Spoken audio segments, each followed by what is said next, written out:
हम अक्सर अपने जीवन में सिर्फ प्राप्त करना चाहते हैं। कभी हम यह लेना चाहते हैं, कभी हम वो इच्छा रखते हैं जिसको प्राप्त करने के लिए हम सदैव स्वयं को जोर देते रहते हैं, उसको आगे बढ़ाने की चेष्टा करते रहते हैं।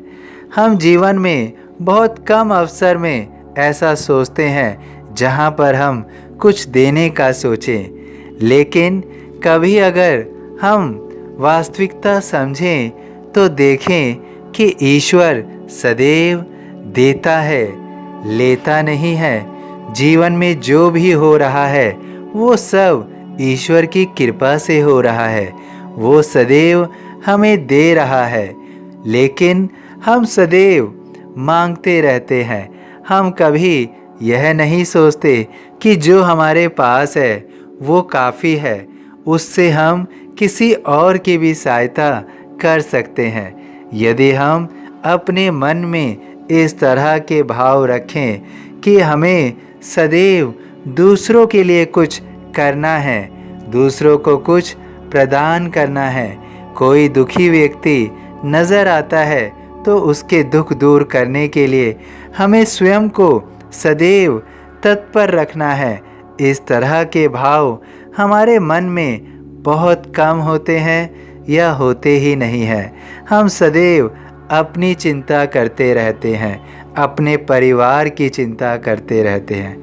यह अवश्य है कि हमने जब जन्म लिया है तो हम अपने सभी उत्तरदायित्व को पूरा करेंगे।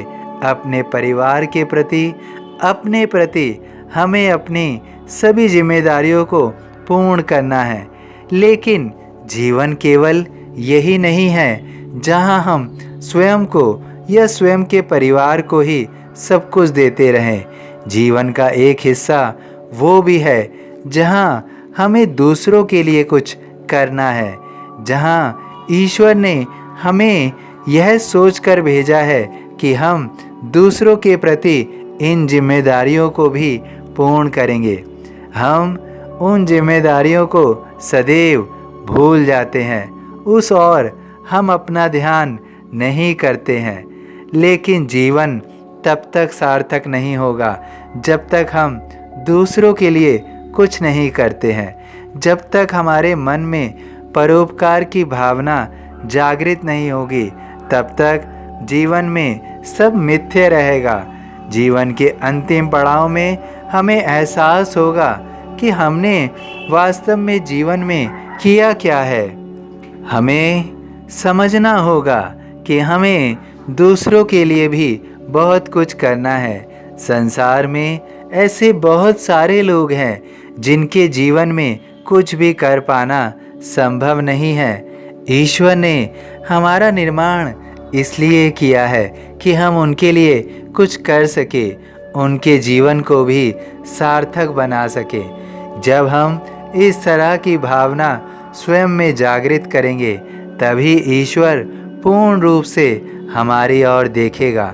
हम अपनी ओर से जब भी किसी को कुछ भी देने का प्रयास करेंगे तो हम देखेंगे कि ईश्वर कई गुना हमें अधिक प्रदान कर रहा है, क्योंकि ईश्वर देख रहा होगा कि हमें जो भी मिला है हम उसमें से कुछ ना कुछ दूसरों को समर्पित कर रहे हैं, दूसरों को दे रहे हैं। जब तक इस तरह की भावना हमारे मन में नहीं आएगी, तब तक हम अपने जीवन का भला नहीं कर पाएंगे।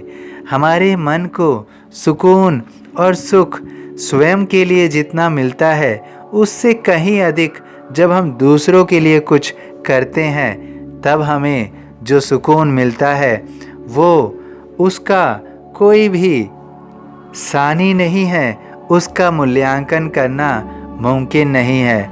क्योंकि हमारा हृदय इतना प्रफुल्लित होता है कि हमें एहसास ही नहीं होता कि हम इस जीवन में क्या कर रहे थे और अब क्या कर रहे हैं। इसका अंतर हमें समझ में आने लगता है। जीवन में तुम्हें भी बहुत कुछ करना है। यह तुम्हें सदैव स्मरण रखना है कि जीवन में तुम्हें कभी भी स्वयं के साथ साथ दूसरों को खाली नहीं रखना है। जब तुम स्वयं के लिए कुछ करो तो दूसरों के लिए भी तुम्हें बहुत कुछ करना है। जब तुम इस तरह की भावना मन में लाओगे तभी तुम्हारे जीवन में सब कुछ सार्थक होगा। तभी तुम्हें खुशी का एहसास होगा, तभी तुम्हें खुशियाँ मिलेंगी।